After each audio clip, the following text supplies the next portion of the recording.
Olá, minha querida irmã e amiga, como você está?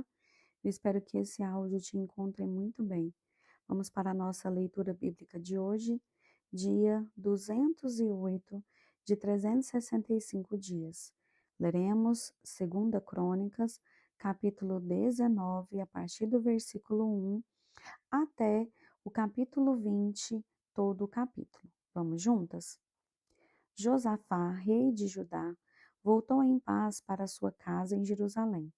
O vidente Jeú, filho de Anani, saiu ao encontro do rei Josafá e lhe disse: Será que você devia ajudar o perverso e amar aqueles que odeiam o Senhor Deus?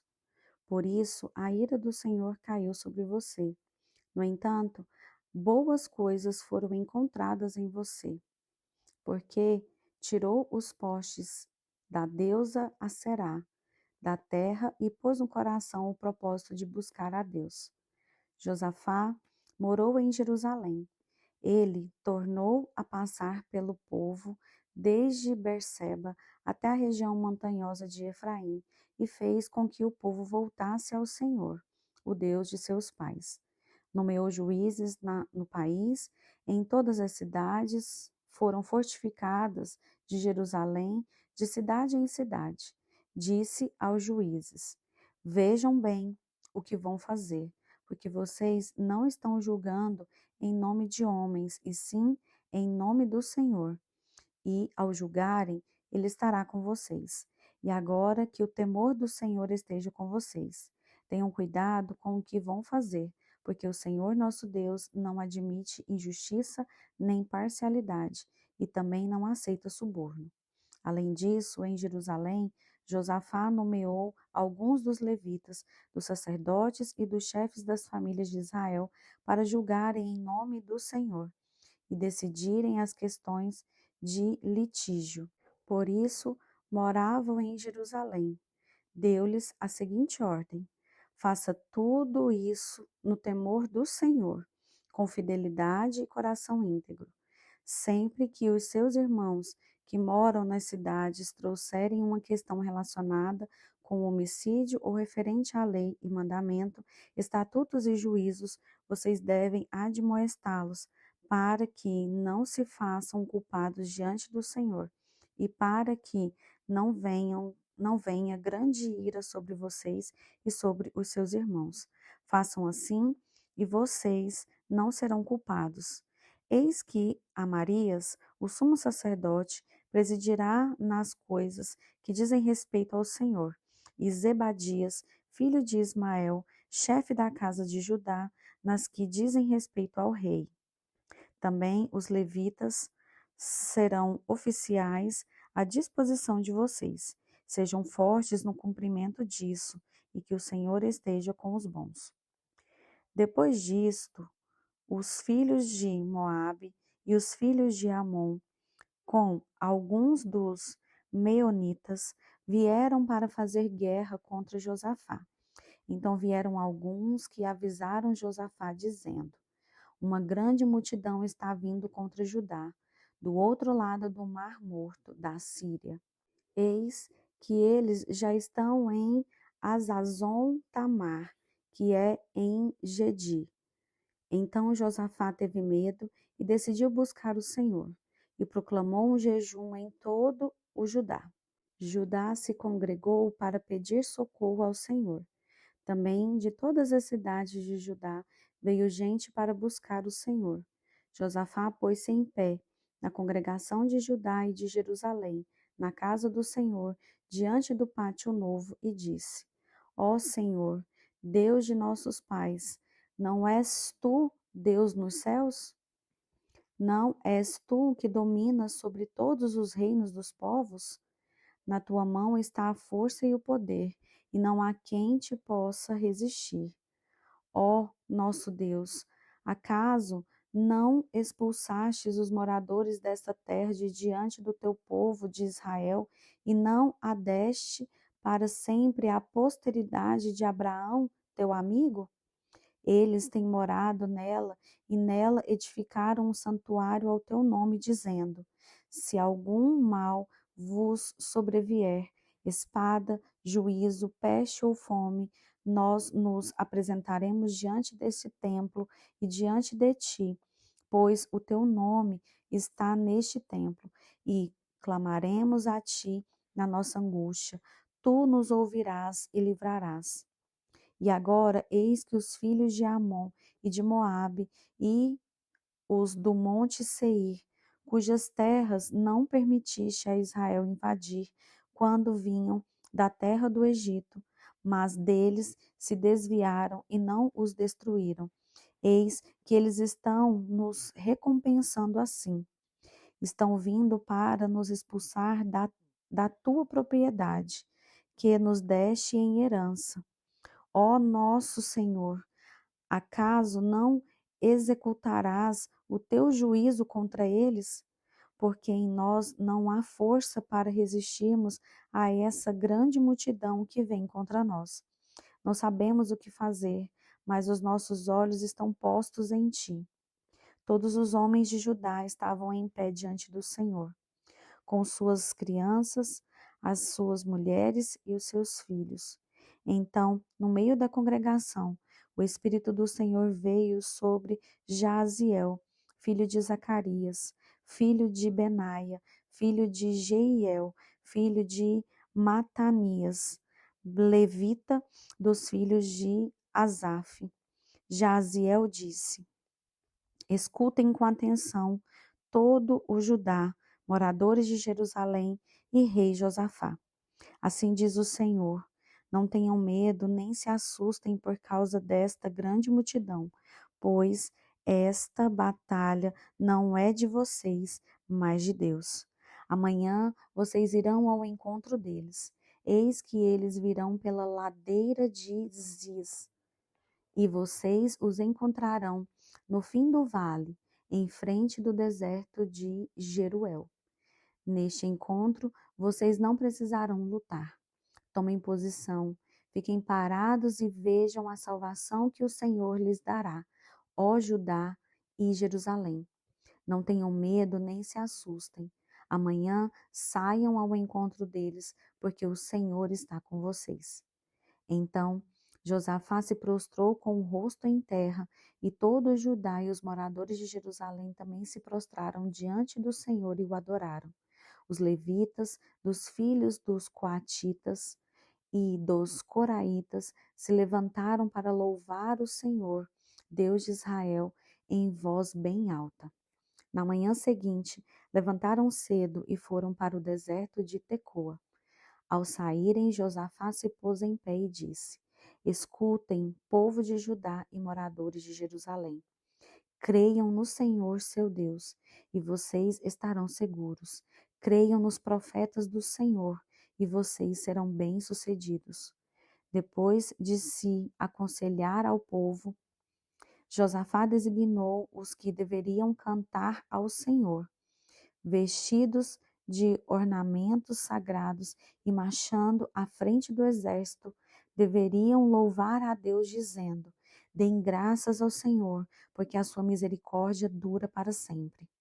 No momento em que eles começaram a cantar e a dar louvores, o Senhor pôs emboscadas contra os filhos de Amon e de Moabe e do monte Seir, que vieram contra Judá, e foram derrotados, porque os filhos de Amon e os de Moabe se levantaram contra os moradores do monte Seir para os destruir e exterminar.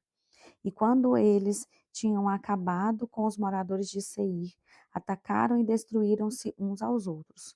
Quando os homens de Judá chegaram a um lugar alto, de onde se pôde olhar para o deserto, procuraram ver a multidão. E eis que somente avistaram cadáveres estendidos no chão. Não havia nenhum sobrevivente.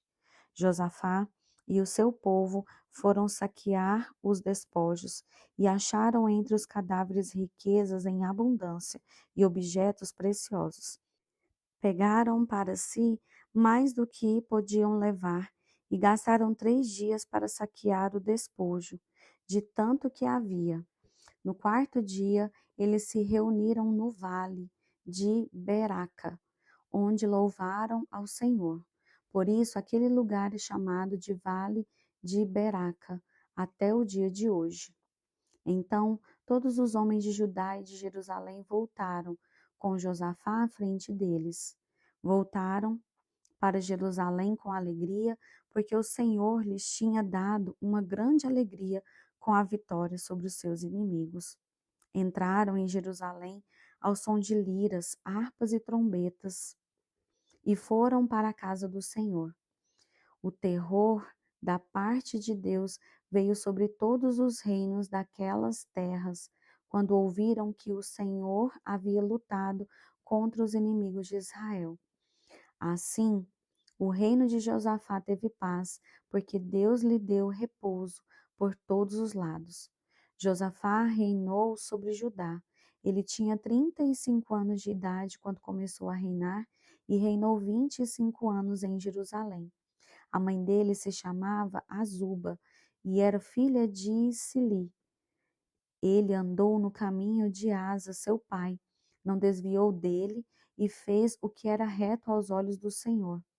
Os lugares altos, porém, não foram destruídos, porque o povo ainda não tinha disposto o coração para com o Deus de seus pais. Quanto aos demais atos de Josafá, tantos os primeiros como os últimos, está tudo escrito nas crônicas de Jeú, filho de Anani, que as inseriu na história dos reis de Israel. Depois disto, Josafá, rei de Judá, se aliou com Acasias, rei de Israel, cuja conduta era ímpia. Aliou-se com ele para construir navios que fossem a Tarsis. Os navios foram construídos em Ezion-Geber. Então Eliezer, filho de Dodavá, de Maressa, profetizou contra Josafá, dizendo: Por que você se aliou com Acasias? O Senhor destruirá o que você construiu. E os navios se quebraram e não puderam ir a Tarsis. Agora leremos o livro de Romanos, capítulo 10, a partir do versículo 14 até o capítulo 11, versículo 12. Como, porém, invocarão aquele em quem não creram? E como crerão naquele de quem nada ouviram? E como ouvirão se não há quem pregue? E como pregarão se não forem enviados? Como está escrito: Quão formosos são os pés dos que anunciam coisas boas. Mas nem todos obedeceram ao evangelho. Pois Isaías diz: Senhor, quem creu em nossa pregação? E assim a fé vem pelo ouvir, e o ouvir pela palavra de Cristo. Mas pergunto: será que eles não ouviram? É claro que sim. A voz deles se espalhou por toda a terra, e as palavras deles alcançaram os confins do mundo. Pergunto mais: será que isso não chegou ao conhecimento de Israel? Moisés já dizia: Eu farei com que vocês fiquem com ciúmes de um povo que não é nação. Por meio de gente insensata, eu os provocarei a ira. E Isaías é tão ousado que diz: Fui achado pelos que não me procuravam. Revelei-me aos que não perguntavam por mim. Quanto a Israel, porém, diz: Todo o dia estendi as mãos a um povo desobediente e rebelde. Então eu pergunto: será que Deus rejeitou o seu povo? De modo nenhum, porque eu também sou israelita, da descendência de Abraão, da tribo de Benjamim. Deus não rejeitou o seu povo, a quem de antemão conheceu. Ou vocês não sabem o que a Escritura diz a respeito de Elias? Como pediu com insistência diante de Deus contra Israel, dizendo: Senhor, mataram os teus profetas, derrubaram os teus altares. Sou o único que sobrou e procuram tirar minha vida. Mas qual foi a resposta divina? Foi esta: Reservei para mim 7.000 homens que não dobraram os joelhos diante de Baal. Assim também nos dias de hoje sobrevive um remanescente, segundo a eleição da graça. E, se é pela graça, já não é pelas obras. Do contrário, a graça já não é graça. Que diremos então? O que Israel buscava, isso não alcançou, mas a eleição conseguiu isso. Os demais foram endurecidos, como está escrito. Deus lhes deu um espírito de profundo sono, olhos para não ver e ouvidos para não ouvir até o dia de hoje. E Davi disse que a mesa deles se transforme em laço e armadilha, em tropeço e punição, que os olhos deles se escureçam, para que não vejam, e fiquem para sempre encurvadas as suas costas. Então eu pergunto: será que eles tropeçaram para que caíssem? De modo nenhum, mas pela transgressão deles, a salvação chegou aos gentios, para fazer com que os judeus ficassem com ciúmes. Ora, se a transgressão deles resultou em riqueza para o mundo, e a diminuição deles resultou em riqueza para os gentios, quanto mais a plenitude deles. Agora leremos Salmos, capítulo 21, todo o capítulo. Ao mestre de canto, Salmo de Davi. Na tua força, Senhor, o rei se alegra, e como exulta com a tua salvação. Tu lhes satisfizeste o desejo do coração e não lhe negaste as súplicas dos seus lábios, pois o supres das bênçãos de bondade e lhes pões na cabeça uma coroa de ouro puro. Ele te pediu vida, e tu lhe deste, sim, longevidade para todo sempre. Grande é a glória dele, por causa da tua salvação, de esplendor e majestade o cobriste, pois o puseste por bênção para sempre, e o encheste de alegria com a tua presença. O rei confia no Senhor, e pela misericórdia do Altíssimo jamais vacilará. A mão dele alcançará todos os seus inimigos, a sua mão direita apanhará os que o odeiam. Tu os farás como uma fornalha ardente quando te manifestares. O Senhor, na sua indignação, os consumirá, o fogo os devorará. Destruirás da terra a tua posteridade e a sua descendência de entre os filhos dos homens. Se contra ti planejarem o mal e armarem ciladas, não obterão êxito, porque tu os porás em fuga e mirarás o rosto deles com o teu arco. Exalta-te, Senhor, na tua força. Nós cantaremos e louvaremos o teu poder. Agora leremos Provérbios, capítulo 20, os versículos de 4 a 6. O preguiçoso não ara as terras porque é inverno. Por isso, no tempo da colheita, procura e não encontra nada. Os propósitos do coração humano são como águas profundas, mas quem é inteligente sabe como trazê-los à tona. Muitos proclamam a sua própria bondade, mas alguém que é digno de confiança, quem o achará? Amém? Louvado seja o Senhor pela sua palavra. Eu sou a Joyce e me despeço de você por aqui. Desejo que você tenha uma excelente semana e nós nos vemos na nossa próxima leitura. Até lá!